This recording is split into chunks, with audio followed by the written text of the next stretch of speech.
بسم الله الرحمن الرحيم الحمد لله رب العالمين الحمد لله الذي هدانا لهذا وما كنا لنهتدي لولا أن هدانا الله أشهد أن لا إله إلا الله وحده لا شريك له وأشهد أن محمدا عبده ورسوله اللهم صل على محمد وعلى آل محمد كما صليت على إبراهيم وعلى آل إبراهيم إنك حميد مجيد اللهم بارك على محمد وعلى آل محمد كما باركت على إبراهيم وعلى آل إبراهيم إنك حميد مجيد ورضى اللهم عن الخلفاء الراشدين والصحابة أجمعين ومن تبعهم بإحسان إلى يوم الدين أما بعد السلام عليكم ورحمة الله وبركاته. Mes sœurs, mes frères, les louanges, les remerciements, les éloges ne cessent qu'au vivant qui ne meurt pas, celui de qui ne procède que le meilleur, à qui tout revient sans qui rien ne se réalise, le premier qui n'a pas de début, le dernier qui n'a pas de fin, l'apparent, le dominant sur toute chose, le subtil, le bien informé, nous le louons.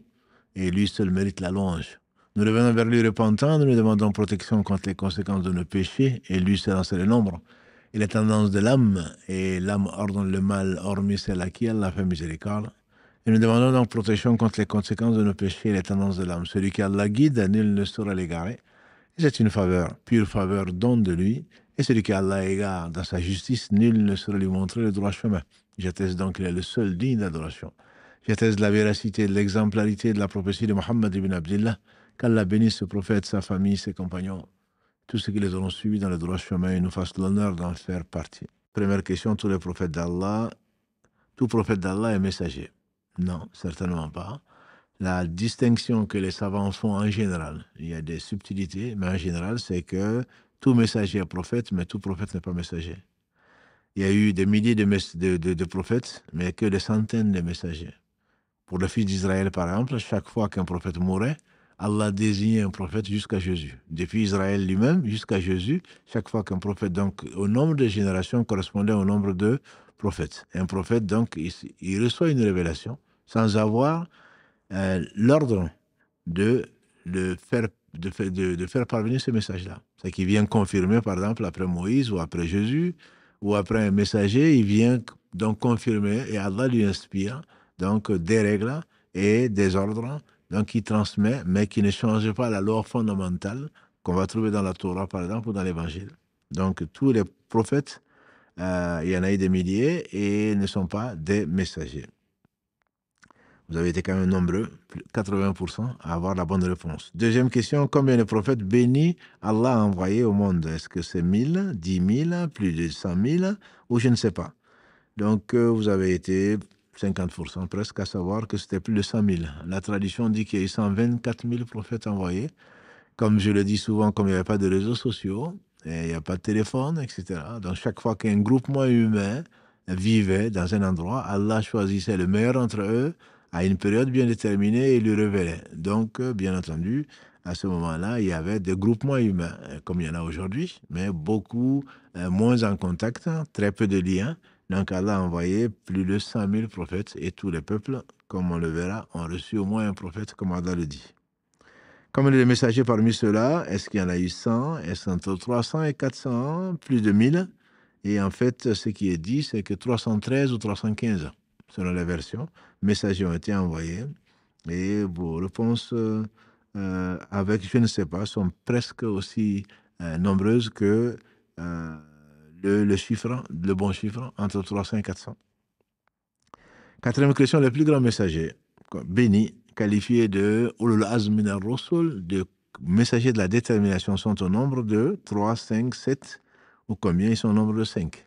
Allah revient, Allah les cite, et les donne comme exemple et comme référence au prophète sallallahu alayhi wa sallam, au moins dans 2 sourates, et ils sont donc dans l'ordre chronologique: Noé, Abraham, Moïse, Jésus et Mohammed, qu'Allah les bénisse tous. Donc ce sont les meilleurs hommes que la terre a portés, les 5 meilleurs, qui font partie donc des 300 et quelques meilleurs, que sont les messagers, qui eux font partie des 100 000, un peu plus, donc parmi les prophètes, alayhim salatu wassalam. Et après cela, ce sont les compagnons du prophète sallallahu alayhi wa sallam, qui ne sont pas des prophètes, mais qui sont les meilleurs, comme nous l'a dit le prophète sallallahu alayhi wa sallam. Il ne parlait pas de lui-même. Quel est donc le nombre de prophètes bénis d'Allah cités dans le Coran? Allah a dit à son prophète sallallahu alayhi wa sallam, des prophètes dont on t'a narré les récits et d'autres dont on n'a pas parlé. Et Allah a bien parlé, n'est-ce pas, à Moussa, dans la sourate Les Femmes 4, verset 164. 164, Allah a parlé de vive voix à Moussa, mais il y a des prophètes dont on t'en a les récits et d'autres pas. Donc vous pouvez le trouver, et il y en a 25 qui sont cités, dont 18 dans la sourate 6, verset 182, 80 à 186. Allah a cité donc depuis Nuh jusqu'à Jésus, et les 8 autres ont été cités, donc 18, et les 7 autres ont été cités dans différentes sourates. Et donc, comme le dit là, parmi lesquels, donc, la réponse à la question 6, qui est le premier prophète qui a été envoyé, c'est Adam. Allah lui a parlé, comme on le sait, Allah lui a ordonné, Allah lui a interdit, donc il a reçu une révélation, il est prophète. C'est le premier prophète, et vous avez été très nombreux, 82%, à avoir la bonne réponse. Quant à le premier messager, ce n'est pas Adam, c'est le premier messager, c'est Nuh. Comme Allah le dit, subhanahu wa ta'ala, on t'a révélé comme on a révélé, et donc à Noé, et au messager après, ou au prophète après lui. Donc Noé est le premier messager qu'elle a envoyé au fils d'Israël, au fils d'Adam, parmi lesquels les fils d'Israël, bien sûr, au fils d'Adam. Donc, et on a dit c'est le premier qui a été envoyé, notamment avec une législation contenant l'Aqidah, contenant donc l'unicité, le dogme d'Allah, intangible, qui est le fait donc de n'adorer que Allah. C'est le premier qui a été envoyé à des gens qui ont osé, dans leur égarement, dans leur insolence, associer à Allah ce dont il se passe de tout. Noé donc est le premier messager.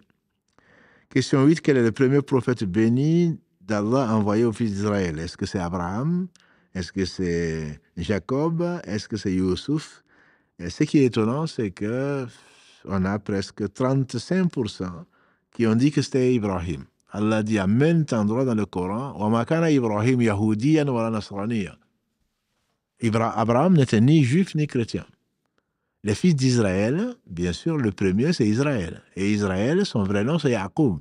Donc, c'est Jacob qui est le premier, qui est le père des fils d'Israël, puisqu'il s'appelait lui Israël. Donc, la réponse, bonne réponse était donc Jacob, que 45% d'entre vous ont trouvé.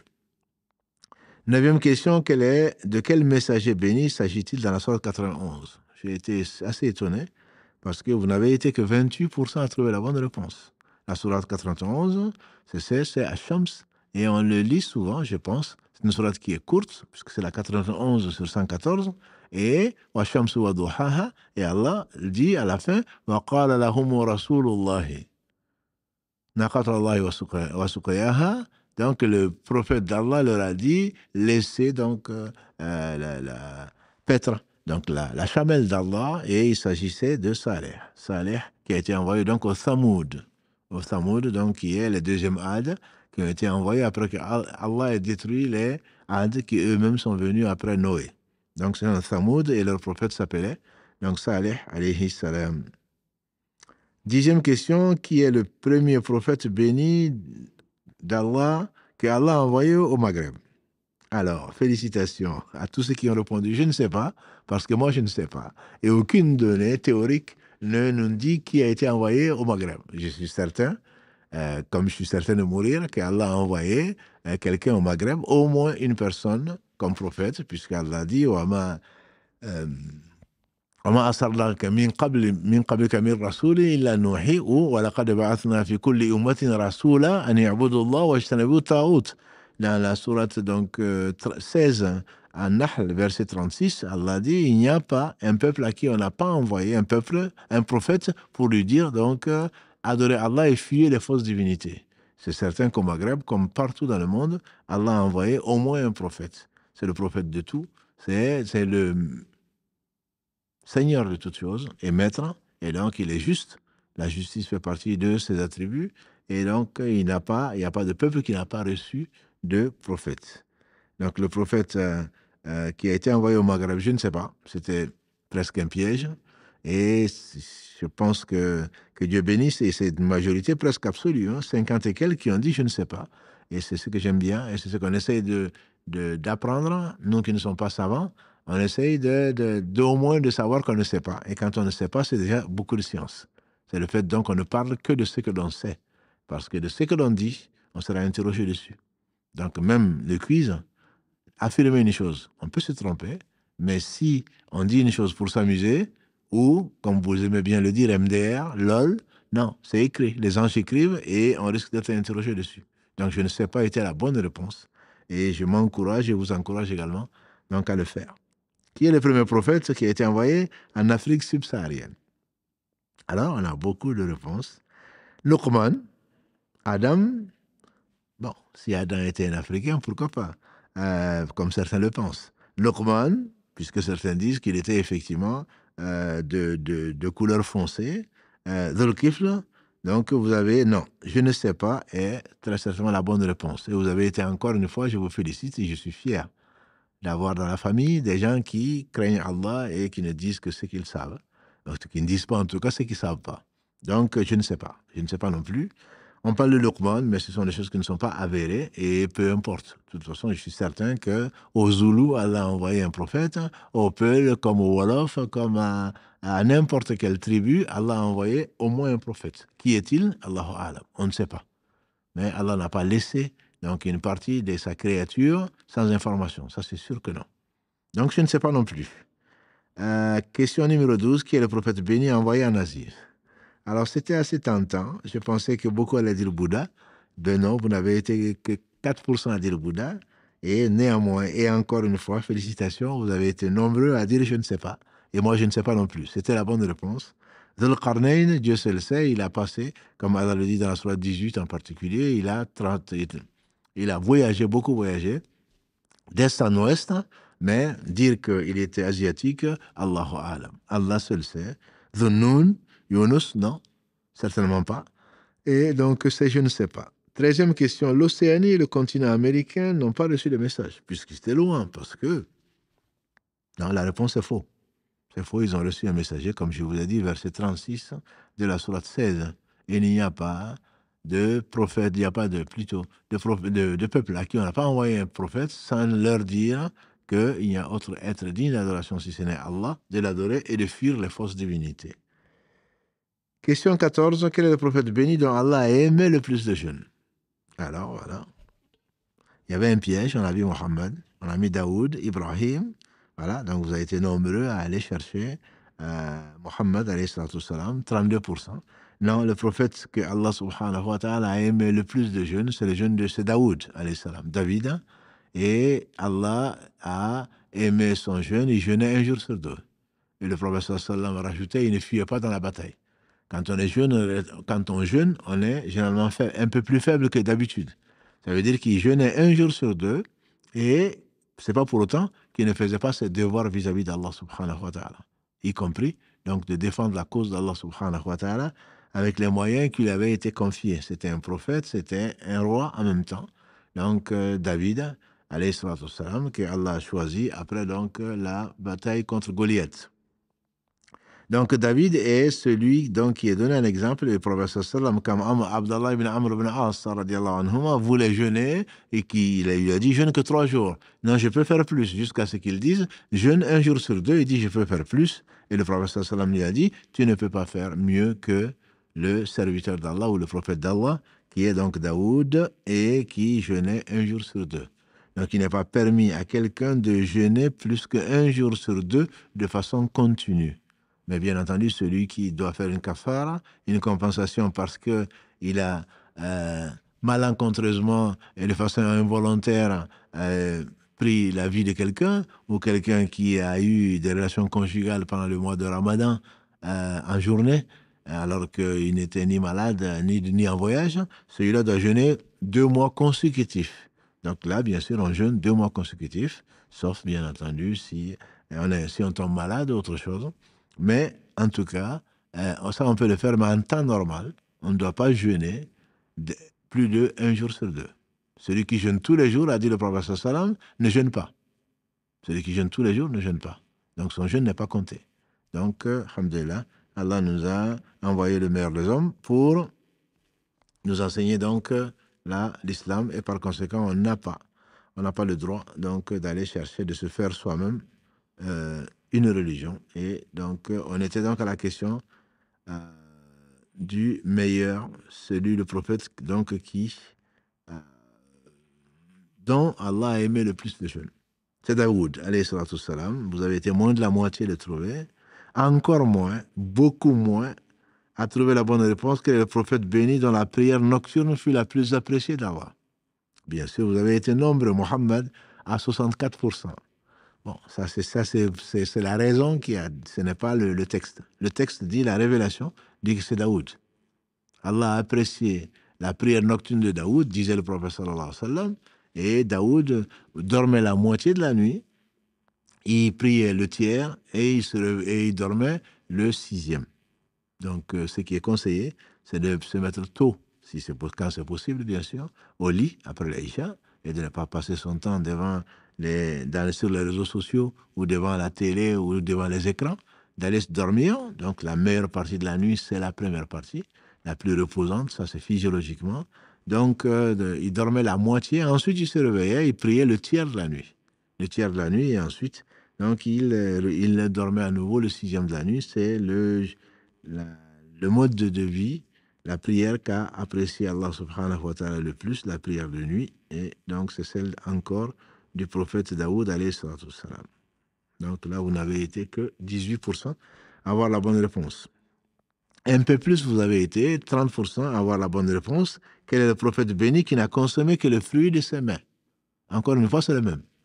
C'est le prophète Daoud alayhi salam. Le prophète sallam a dit, personne n'a mangé plus halal, si on peut l'appeler ainsi. Personne n'a mangé quelque chose de pur que Daoud alayhi salam. Il ne mangeait que le fruit de ses mains, et donc c'était un artisan qui faisait donc qui fabriquait des côtes de maïs. Il ne mangeait que le fruit donc de la vente de des côtes de maïs. Et donc c'est lui qui a mangé le plus halal, si on peut l'appeler ainsi, puisque tu peux douter peut-être de quelqu'un dont te donne quelque chose, est-ce que c'est halal ou pas, mais lui, il n'en doutait pas, parce qu'il ne mangeait que ça. Encore une fois, c'était lui, alayhi salatu salam. 17e question, tous les prophètes bénis ont exercé le métier de berger. Alors, vous avez été 50-50. Vrai ou faux? 45%, on dit que c'était faux, et 45% exactement, ,1, on dit que c'était vrai. Alors, la réponse, c'est que c'est vrai. C'est vrai. J'ai reçu une réponse d'une sœur, Barakallahu fiha, qui dit que non, il y a Daoud et son fils Suleiman qui n'étaient pas, qui étaient des artisans et qui n'étaient pas bergers. Non, la réponse, c'est dans un hadith du prophète sallam, quand il a dit, quand je gardais les moutons, donc tous les prophètes ont été bergers. On dit même toi, il dit même moi, je gardais les moutons donc dans la vallée de la Mecque. Ça ne veut pas dire qu'ils ont vécu comme bergers, mais ils ont gardé des moutons, et les savants disent parfois c'est l'aspect spirituel de contemplation, de se retrouver donc avec le ciel couvert d'étoiles en pleine nuit ou dans la journée, dans des grands espaces, et réfléchir, voir que tout ça c'est tellement beau, et le Créateur est bien plus beau, tout ça c'est tellement parfaitement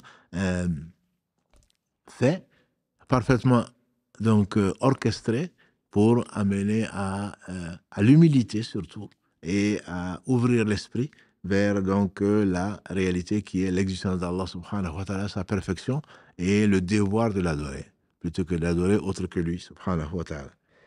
Donc je précise, je signe que c'est la bonne réponse à partir de ce hadith. 18e question, les prophètes bénis d'Allah ont été les plus éprouvés des hommes. Et là, vous avez été 97%, alhamdulillah, à savoir que ce sont eux. Quand Allah aime, il éprouve. Le prophète sallam dit, quand Allah aime quelqu'un, son serviteur, il l'éprouve au point qu'il le rencontre sans aucun péché. Et certainement, qu'Allah les bénisse, ils ont été, parce qu'ils ont la foi la plus ferme. Et l'épreuve est en fonction de la foi. Plus la foi est forte, plus Allah éprouve la personne. Plus la foi est faible, entre guillemets, moins Allah éprouve la personne, parce que, par miséricorde, pour que la personne ne perde pas la foi. Il y a des épreuves qui font perdre la foi. Comme l'a dit le prophète sallallahu, peu s'en est fallu que la pauvreté cause ou soit voisine de mécréance. Parce qu'on peut être on est tellement pauvre, on ne sait même pas où trouver à manger, nourrir sa famille et ceci et cela, que on peut mécroire en Allah ou lui désobéir et être parmi les voleurs, parmi les brigands. Souvent, ils s'enrichissent. Je ne parle pas de cela.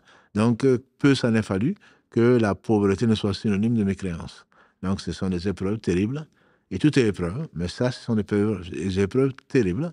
Donc Allah subhanahu wa ta'ala envoie, et les plus éprouvés, c'est eux qui ont la foi la plus ferme, ce sont les prophètes alayhi salatu wassalam. 19e question, Isa alayhi salatu wassalam n'a pas été crucifié ni mort. Donc vous avez été plus de 90% à répondre, donner la bonne réponse, 991 réponses correctes sur 1081. En effet, Allah dit dans le chapitre 4, les femmes, verset 157, Wama qataluhu wama salabuhu, et Jésus n'a été ni crucifié ni tué, mais ça a été un faux semblant. Et il reviendra avant la fin des temps. On sait, c'est l'un des 10 grands signes de la fin du monde. Il viendra, il tuera le porc, il cassera les croix, il fera le pèlerinage, il était musulman et il va mourir musulman. Les musulmans vont prier sur lui. Jésus alayhi salatu wassalam. Dernière question. Parmi les prophètes, seuls Isa et Mohammed alayhi salatu wassalam ont été envoyés à l'humanité entière. C'est pas vraiment une question piège, c'est parce que beaucoup de gens pensent qu'il y a des religions qui sont universelles, le christianisme et l'islam. En réalité, non. Allah n'a envoyé, comme l'a dit le prophète sallallahu alayhi wa sallam, tous les prophètes ont été envoyés à leur peuple. Moi, j'ai été envoyé à l'humanité entière. C'est l'une des 5 choses que Allah lui a données qu'il n'a donné à aucun prophète. Tous les prophètes ont été envoyés.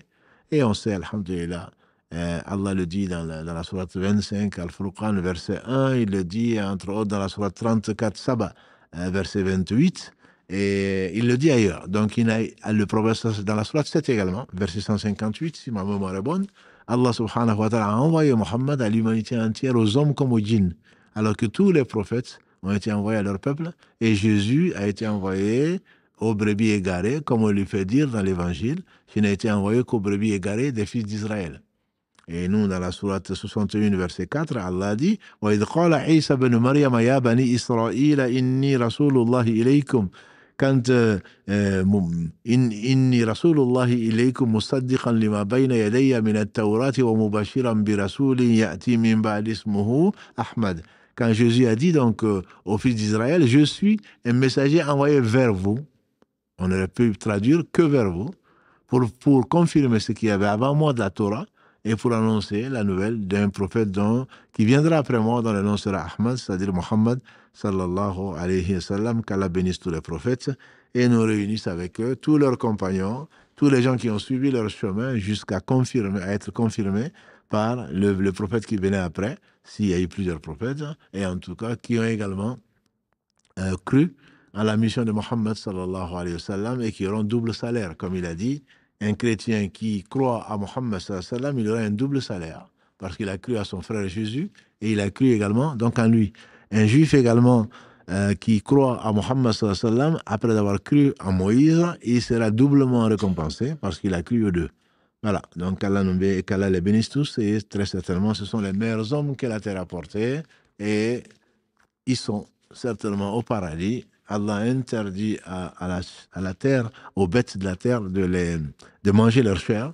Et donc, ils sont dans leur tombe en train de prier. Je ne doute pas qu'ils sont en train de prier, même si cela, pour les sceptiques qui ne croient pas à la révélation, donc peuvent avoir quelques doutes dessus. Qu'Allah les bénisse tous et nous rassemble tous, donc au plus haut degré de son paradis.